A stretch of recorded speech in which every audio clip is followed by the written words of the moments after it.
democracynow.org, The War and Peace Report. I'm Amy Goodman with Juan Gonzalez. And welcome to all of our listeners and viewers around the country and around the world.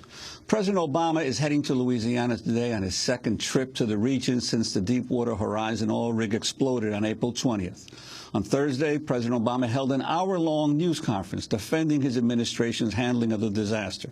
In what was his first news conference in 10 months, President Obama outlined some of his administration's plans to prevent another oil rig disaster. First, we will suspend the planned exploration of 2 locations off the coast of Alaska. Second, we will cancel the pending lease sale in the Gulf of Mexico and the proposed lease sale off the coast of Virginia. Third, we will continue the existing moratorium and suspend the issuance of new permits to drill new deepwater wells for 6 months.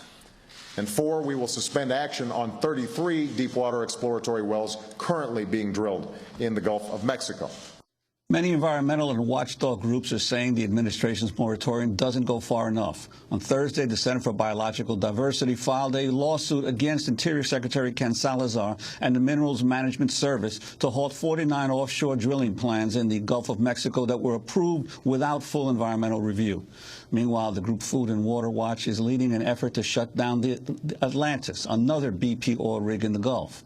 The group warns an oil spill from Atlantis could be many times larger than the current spill and even harder to stop. We're joined now by 2 guests in San Francisco. Winona Howder is Executive Director of Food and Water Watch, and Miyoko Sakashita is the Oceans Director at the Center for Biological Diversity. Winona Howder, let's begin with you. Your response to President Obama going to the Gulf, what you think needs to happen right now. Well, the first thing that needs to happen is that the BP Atlantis platform needs to be shut down before we have another accident.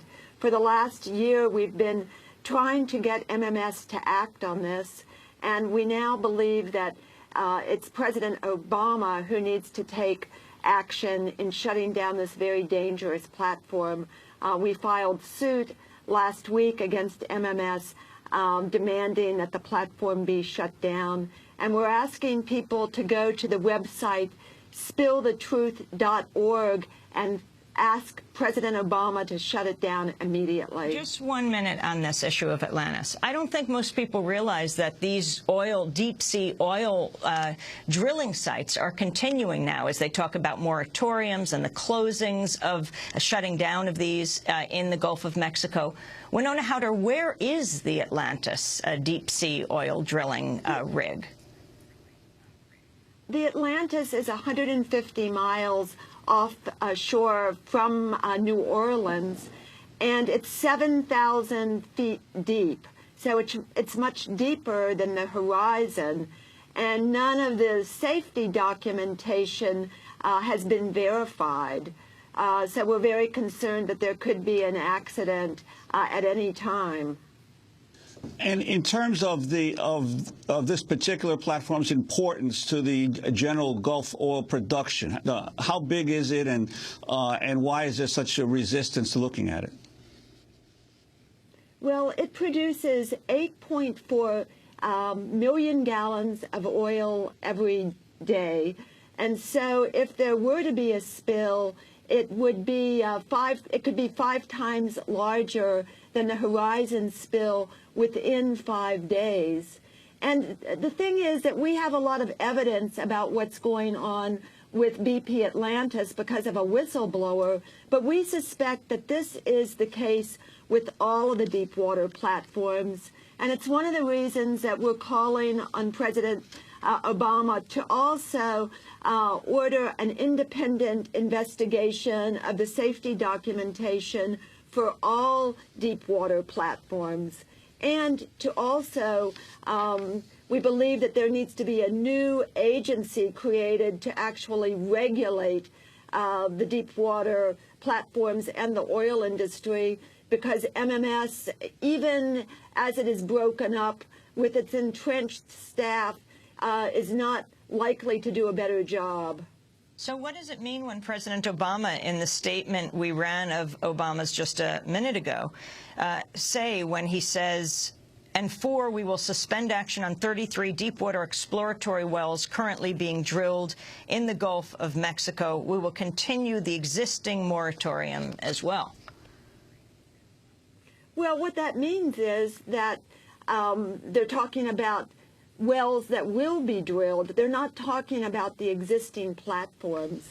And we think that MMS, at best, is dysfunctional and incompetent, and at worst has been willfully complicit with the oil industry. And there's every likelihood that the safety documents that are missing from BP Atlantis, and that's 6,000 out of the 7,000 documents, that this is probably the case with other platforms, and that there needs to be an immediate and serious investigation, not just talk. This is now the largest oil spill in American history, but there was a prior, even bigger oil spill off the coast of Mexico back in, I think it was 1979. Could you talk about what was learned in terms of the impact of that spill on the Gulf? Well, I think that it takes many, many years for the species to come back, and that there are still impacts on the Gulf today. We are also joined in San Francisco by Miyoko Sakashita, Oceans Director at Center for Biological Diversity. Why are you suing the government?